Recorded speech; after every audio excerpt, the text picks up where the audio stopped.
ပရိသတ်တယောက်ကအသုံးပြုပြီးသားကားတစ်စီးကိုဒေါ်လာ9000နဲ့ဝယ်ခဲ့ပါတယ်။အစပိုင်းမှာတော့အရန်တန်နဲ့အယောင်းဝယ်လုပ်လိုက်ရပြီလို့ထင်ခဲ့တာပေါ့။ဒါပေမဲ့အိမ်ရောက်ပြီးနောက်မှာတော့ကားမှာထူးဆန်းတဲ့ချို့ယွင်းချက်တစ်ခုရှိနေတာကိုတွေးလိုက်ရတယ်ပြန်လဲမအပ်နိုင်တော့ဘူး။အဲဒီနောက်မှာတော့သူကကျွန်တော်ကိုအကူအညီတောင်းလာခဲ့တယ်။ဒီနေ့တော့လိုအပ်တဲ့ကိရိယာတွေနဲ့အတူအမြန်ဆုံးပြုပြင်လို့ရမလားဆိုတာစမ်းကြည့်သွားမယ်။စလိုက်ရအောင်။အခုကြည့်ရတဲ့လောက်တော့ပြဿနာက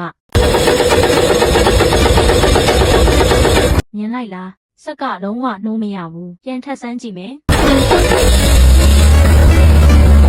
ထူးဆန်းလိုက်တာဒီတစ်ခါတော့ဆက်နှိုးသွားပြန်ပြီဒီလိုဖြစ်ရတာဘာကြောင့်လို့တင်ထင်လဲ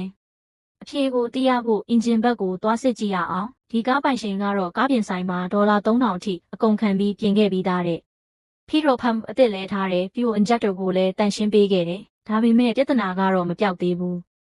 fuel injector nozzle ကိုလည်းလဲပြီးပြီ spark plug အစ်စ်လည်းတက်ပြီးသား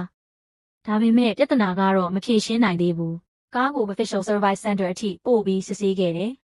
ဒါပေမဲ့ကားပြင်ဆိုင်ကဒီချို့ယွင်းချက်ကအရန်ရှုပ်ထွေးပြီး precision parts အားလုံးကိုအသေးစိတ်စစ်ဆေးရမယ်လို့ပြောခဲ့တယ်နောက်ဆုံးမှာတော့ပိုင်ရှင်ကကျွန်တော်စီပဲအကူအညီတောင်းလာခဲ့တယ်ဒီလိုရှုပ်ထွေးတဲ့ဖို့ကိုပြင်ပေးဖို့တောင်းဆိုခဲ့တာပါကျွန်တော်လည်းဒီကားကိုတေချာပေါက်ပြင်ပေးနိုင်မယ်လို့ကတိပေးခဲ့တယ်ဒီတန်ပုံတွေဘယ်ကနေရောက်လာတာလဲဖြစ်နိုင်တာကတော့အင်ဂျင်ကိုအချိန်မှန်မထိန်းသိမ်းခဲ့တာကြောင့်အတွင်းပိုင်းအစိတ်ပိုင်းတွေတဖြည်းဖြည်းပုံစားလာပြီးတန်ပုံတွေထွက်ပေါ်လာတာပါ camshaft position sensor ကတန်လိုက်တက်ရှိတဲ့ sensor ဖြစ်တဲ့အတွက်အဲ့ဒီတန်ပုံတွေကိုတစတစအဆွဲယူစုဆောင်းမိခဲ့တာဖြစ်ပါတယ်ဒါပေမဲ့ engine maintenance အကြောင်းကိုအခုခဏဘေးဖယ်ထားလိုက်အောင်မယ်အရေးကြီးဆုံးကကားဆက်နှိုးရခက်တဲ့ပြဿနာကိုအရင်ဖြေရှင်းဖို့ပဲလူတော်တော်များများကအစ်စ်လဲလိုက်ရင်အကောင်းဆုံးလို့ထင်ကြပေမဲ့တကယ်တော့အဲ့ဒီလိုမဟုတ်ပါဘူးအရင်ဆုံးချမ်းပေါ်မှာစက်ကူအုပ်ခင်းလိုက်တယ်ပြီးတော့ cleaning agent တပူးကိုအသုံးပြုပြီး sensor ပေါ်ကအညစ်အကြေးတွေနဲ့တန်ပုံတွေကိုတေချာတန်ရှင်းပေးလိုက်တယ်ဒီလိုရိုးရှင်းတဲ့နီလန်းကအစ်စ်လဲစရာမလိုပဲပြဿနာကိုဖြေရှင်းပေးနိုင်မလားဆိုတာဆက်ပြီးကြည့်လိုက်ရအောင်ဒီ sensor ရဲ့အလုပ်ကတော့ piston ရဲ့ top dead center ကြည့်စီနေရကိုတိတိကျကျသိရှိအောင်တိုင်းတာပေးပြီးစီဖြန်းချိန်နဲ့မီးပွားပေးချိန်ကို engine control system ကမှန်ကန်စွာဆုံးဖြတ်နိုင်အောင်ကူညီပေးတာပါဒါပေမဲ့စင်ဆာပေါ်မှာတန်ပုံတွေအများများသွားတဲ့အခါ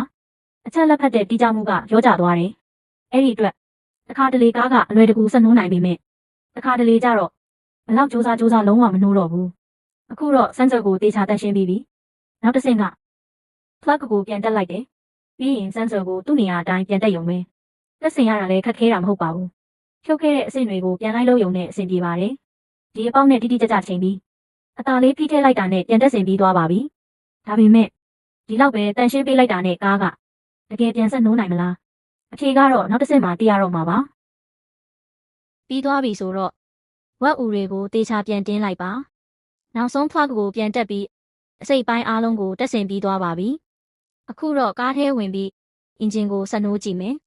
ပြဿနာကတကယ်ပျောက်သွားပြီလားဆိုတာအခုသိရတော့မှာပါ